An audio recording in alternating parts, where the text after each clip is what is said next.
Hey, good morning, everyone. Welcome to Ask a Coach a Question. I am certified high performance coach Sean Butner, and this is the Friday show where we take questions that you guys submit over the week through social media, through seanbutner.com/ask, through any other means of contacting me or my team, which is just me, full disclosure. And we just talk about things that are impacting your lives each week. So I do encourage you, one, if you haven't subscribed, make sure you do that wherever you're watching this video. And number two, if you have a question, leave a comment, send me a message, go to seanbutner.com/ask, and we'll address your question on the show next week, right? So we'll always be a little, like 1 week behind, but that gives me time to think through and try to group problems together, or kind of get a little bit prepped for thinking through some things that you guys face, because that's what I'm here for as a coach. I help people all the time figure out what their way through the things that they're struggling with, figure out how to achieve their goals quicker, how to feel the day more, live with more presence, more optimism, and more joy, because guys, we need it more. And it's really applicable to today's question, which is, what do you do when you think, I can't believe this is happening, life really sucks, and I can't fathom why this is happening to me right now? Like, how do you handle that feeling of discouragement, or when you hear that thought in your head? Because definitely, at least I can raise my hand, this past year, I've had this thought, it's been really inconvenient, like, me and my wife got married in 2019 and just celebrated our 2-year anniversary, which is amazing. And, COVID happened. She works in a school, so we're like, okay, we'll go next summer on our honeymoon. And then COVID shut everything down, so we were stuck at home. And so how do you feel? Like, we were looking forward to going out, taking a trip together, seeing the world, and that had to change. And so that was, life happened, as it does often, and, left us a little bit disappointed, a little discouraged. And as this has dragged on, it's been a little discouraging. And I think a lot of you folks probably feel the same way. Or, we celebrated our 2-year anniversary last week. Ashley was in a car crash, and thankfully is okay, right? And I'll talk about, a couple of things to do when you feel discouraged. But it came at a really bad time when she's starting a new job. We had our plans to go up and celebrate our wedding anniversary together a little bit early. And so all the stuff very inconveniently was in her life. And again, I'm very thankful that everyone was okay. She got hit, so it wasn't her fault. But, it's scary, to think someone that you really care for could have been a lot different. But it also, we're able to make things work, but it's like, why is this happening right now? We had that thought.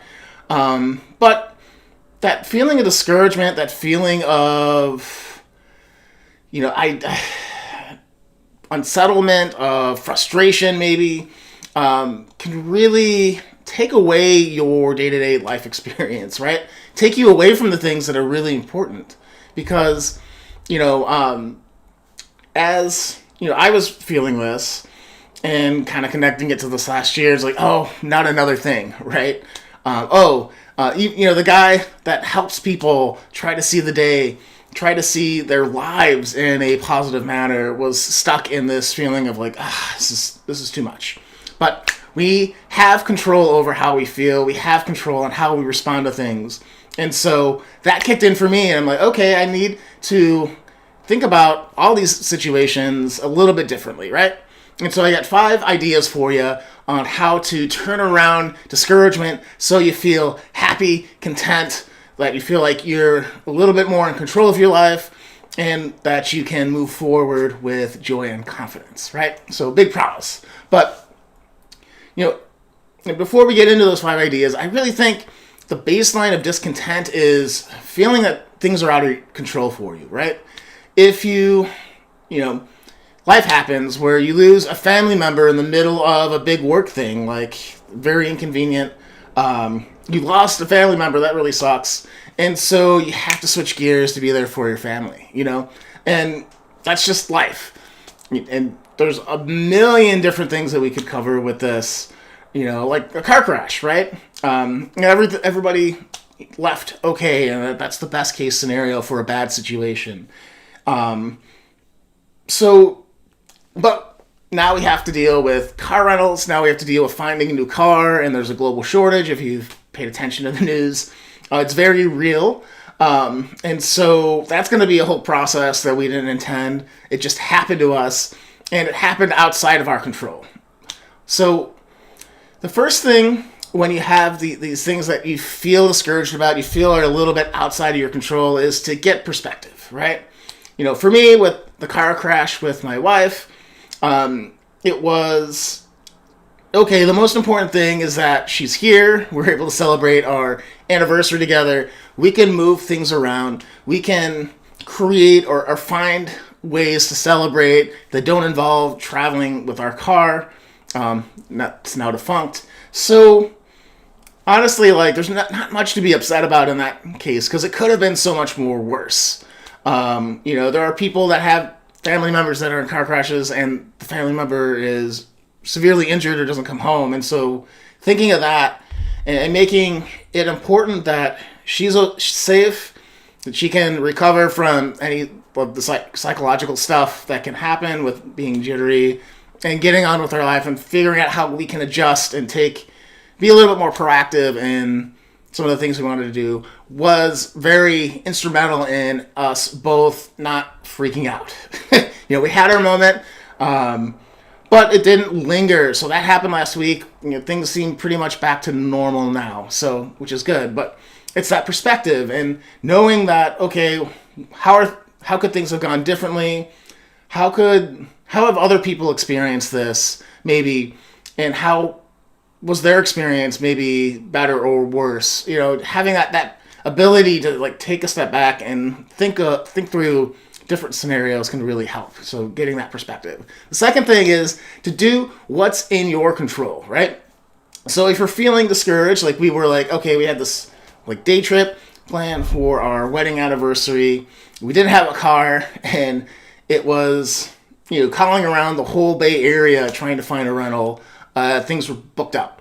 So what could we do about it? Well, for me it was, okay, we'll have to be a little bit more aggressive on trying to find a car rental, which is the first world problem. But most importantly, for me, was celebrating my anniversary with my wife. So as long as that happened, everything else was a minor detail that we could move around. And so we started plotting and planning, okay, if we can't do our day trip, what else could we do?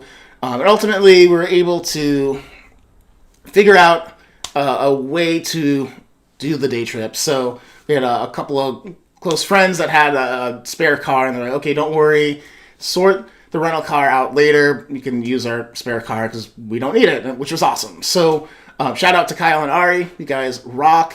And so we were able to do what we could about it, not get stuck in that feeling of things happen, we can't move forward. So that's very important. So we have get perspective. We have do something that's in your control, or take a step to get undiscouraged or encouraged, I guess. Third thing is to connect with others' experiences, right? This is, again, going back to that perspective, but if you know people that are struggling, or there's other people in the situation, with the car crash, Ashley's folks are also really concerned. So, talking with them, making sure that, being of service to other people in the situation can really help you or keep you from going into despair, discouragement. It can actually bring you closer in a weird way. So it's a way to add a silver lining to the situation, and make it helpful. Next thing, so we have get perspective, we have start something to get encouraged, we have connect with other people's experiences. Then we also need to seek inspiration sometimes. If you're feeling like you're still stuck in, I can't change the situation, things are not going to change for me, I'm not excited for tomorrow because it's going to be the same old BS as it was today, then maybe it's time to seek inspiration. Maybe it's listening, whatever works for you. For me, it's listening to good music, go seeing a show if I can. It's watching a movie. It's reading one of my favorite books or a passage from one of my favorite books. It's, doing some research on people that I admire, that kind of stuff. Because sometimes that inspiration gives you that hope that you can change. And hope can be everything when you're feeling like, nothing's going for me, right? Sometimes we just need a little hope to get going again, to get moving forward, and things can drastically change for you. So that's number 4. Number 5 is to change up your routine and environment. Sometimes when we're discouraged and we're going and we're doing the same thing over and over and over again, we wake up at the same time, we go to the same things for breakfast, do the same thing during the day, we do the same thing when we go home, and we don't feel that excitement for the future, we don't feel that confidence that we can handle the things that have happened to us, or the things that are discouraging us. Switching things up, do things in a different order during your day. Move your furniture around your house. It's one of the weirdest but my favorite things to do when I'm feeling a little bit like just stuck, right? Because I think moving and shifting your physical environment or shifting your routines, you have control over that. So you're like, oh, if I can change this, if I can see the world in a little bit different way, then maybe I can figure my way out of whatever discouraging you right now in your life. So, that's it for how to handle discourage. It's get perspective, start something to get you more encouraged, connect with other people's experiences, seek inspiration and find a little bit of hope to get you going, and then just switch things up so that you have that realization that you can change your environment. So, hope you loved this video, guys. Again, you can go to SeanButner.com/ask or submit a question through messages or comment below wherever you're watching this. I'd love to answer your question, get into your life, coach you through a little bit on how to maybe shift your perspective or just get back and going and get going quicker towards whatever your ambitions are, your goals, your dreams, that kind of stuff. You guys can do this, right? We have the ability to change how we feel. We have the ability to change how we show up in life. We have the ability to impact the world. And that's why I love this job and doing this for you guys. So, believe. Like in Ted Lasso, believe. You have more agency over what's going on in your life. And if you need help, just shoot me a message and I'll answer your question on this awesome show. Because that's what we do. All right, guys. With that, have a great weekend. I'll see you next Friday for Ask a Coach a Question. This is Sean Butner signing off, saying see you then.